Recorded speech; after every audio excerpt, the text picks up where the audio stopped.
අපේ රටට ආදරය කරන බොහෝ ලාංකික පිරිස් දැන් විශාල වශයෙන් කනස්සල්ලට පත් වෙලා තියෙනවා.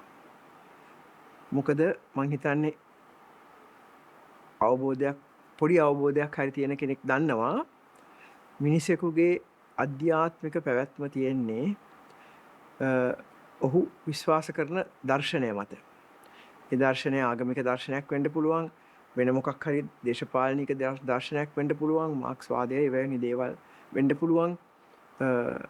ඉතින් ඒ අධ්‍යාත්මික පැවැත්මට පදනම් වෙන පද්ධතීන් විශාල වශයෙන් පිරිහීමට පත් වෙනකොට ඒවා ගැන විශ්වාසය තියෙන මම අදහන කියන වචනේ පාවිච්චි කරන්නේ අයට ඔවුන් කඩාගෙන වැටෙනවා මිනිස්සෙයින් හැටියට.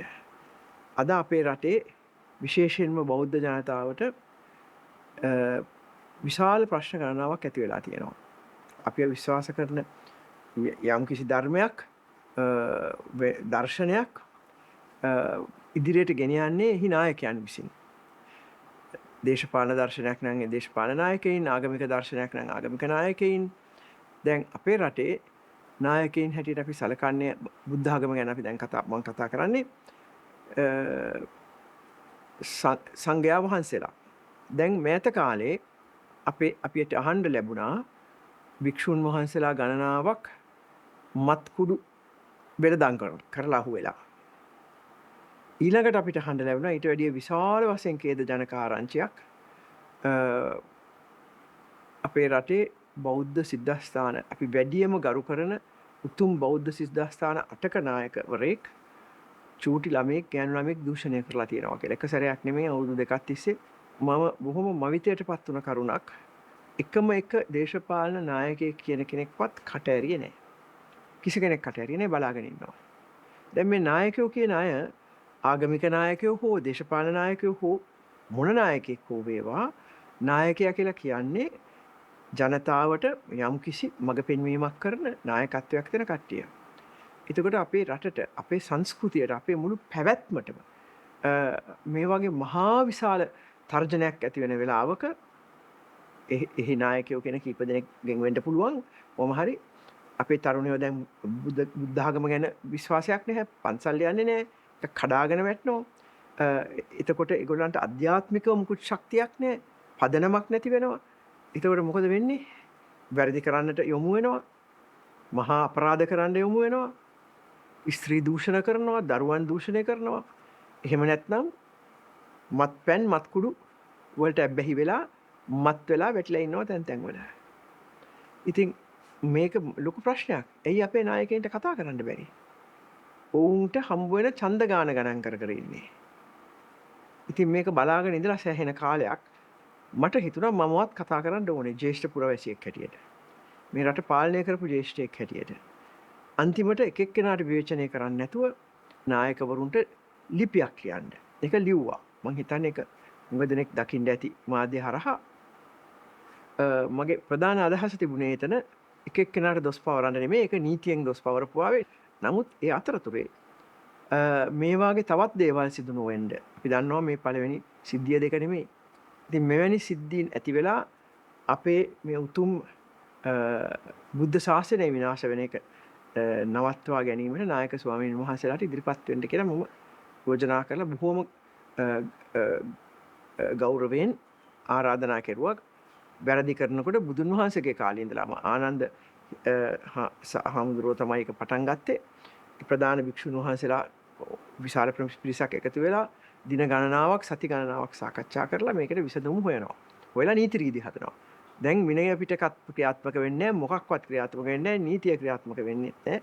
ඉතින් ඒක නිසා මම යෝජනා කෙරුවේ මෙහෙම දෙයක් කෙරුවොත් හොඳයි නේද කියලා ඔබ වහන්සේලාගේ නායකත්වයෙන්. නායක ස්වාමීන් වහන්සේලා 4 නමම මේක බොහොම කැමැත්තෙන් පිළිගත්තා. ඒකම මම කිව්වා අපේ රටේ ඉන්න දේශපාලකයෝ නෙමෙයි, බෞද්ධ නායකයින්, සිවිල් නායකයින් අපි එකතු කරගෙන කණ්ඩායමක් මේ කටයුත්ත අපිට සංවිධානය කරන්න පුළුවන් කියලා. ඉතින් උන්වහන්සේලා බොහොම කැමැත්තෙන් මේක පිළිගත්තා. මම හිතන්නේ අපි සියලු දෙනාම මේ රටට ආදරය කරන වෙනත් ආගම්වල අය පවා මේකට සම්බන්ධ වෙලා මේ බුද්ධ ශාසනය ශෝධනය කරන්නට, පිරිසිදු කරලා නැවත වතාවක් එයට ලබා දිය යුතු ලබා දිය යුතු වැදගත්කම ලබා දීලා ආපහු මේ පුනර්ජීවනයක් ඇති කරන්නට ඒ තුලින් මම හිතන්නේ අපිට හුඟක් දේවල් කරගන්න පුළුවන්. දැන් අපේ රටේ වැඩි දෙනෙකුට රජයේ සේවකයින්ට පුද්ගලික අංශයේ ඉන්න අයට වෘත්තික වේදීන්ට කිසිම හැදියාවක් නැහැ. එතික්ස් නැහැ. ඉතින් ආචාර ධර්ම නැහැ. ඒවා එන්න ඕනේ ආගම් වලින්. බුද්ධ ශාසනය තුලින් බුද්ධ ධර්ම තුලින් තමයි එයාට දෙන්න පුළුවන් ඒ අවශ්‍ය හැදිච්චකම, හැදියාව, උපදෙස්, නායකත්වය. නායක ස්වාමීන් වහන්සේලා නමම බොහෝම කැමැත්තෙන් ඒ පිළි අරගෙන තියෙනවා. කෙරෙන්න ඕනේ කියලා. ඒ නිසා මම යෝජනා කරන්නේ අපේ සියලුම ගිහියන්ට විශේෂයෙන් බෞද්ධ ගිහියන්ට කතා කරන්න. රටේ මෙහෙම දේවල් වෙනකොට තමා ගැන විතරක් හිතාගෙන තමාගේ වැඩක් විතරක් බලාගෙන ඉන්න එපා. ඊට පස්සේ ආණ්ඩුව වලට බයිනවා වරක කෙරුවේ නැහැ මේක කෙරුවේ නැහැ. ආණ්ඩුව ඒක කරන්න නම් ප්‍රජාතන්ත්‍රවාදය කියන්නේ මොකද්ද? ප්‍රජාව විසින් ජනතාව විසින් පාලනය කරන ආණ්ඩුවක්, රටක්, දේශයක්. එහෙමනම් ජනතාව පාලනය කරන්න ඕනේ. කවුරු හරි වැරදි කරනවා නම් කතා කරන්න. ඒවට අවශ්‍ය දේවල් කරන්න. අරගල කරන්න. ඒව හදාගන්න. සාධාරණ අරගල. අපේ නායක ස්වාමීන් වහන්සේලා කියන්නේ සංගායනාවක්ම අවශ්‍ය නැහැ මේ වෙලාවේ. ඒකේ හුඟක් පුළුල් දේවල් සිද්ධ වෙනවා. ඒ තුල තියෙනවා ඒ විනය පිළිබඳ වික්ෂුන් වහන්සේලාගේ සකස් කරන සාකච්ඡා කරලා අදාළ විදිහට සකස් කරන ඒ යුගයට සරිලන පරිදි ඒක විතරක් දැනට කෙරුවොත් ඇති කියලා මම හිතන්නේ ඒක හොඳ අදහසක්.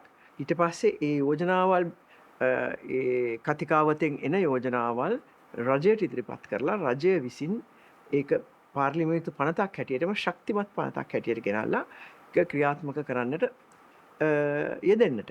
ඒක තමයි මම යෝජනා කරන්නේ රටට තියෙන ආදරය නිසා. බෞද්ධ ධර්මයට තියෙන ගරුත්වය නිසා.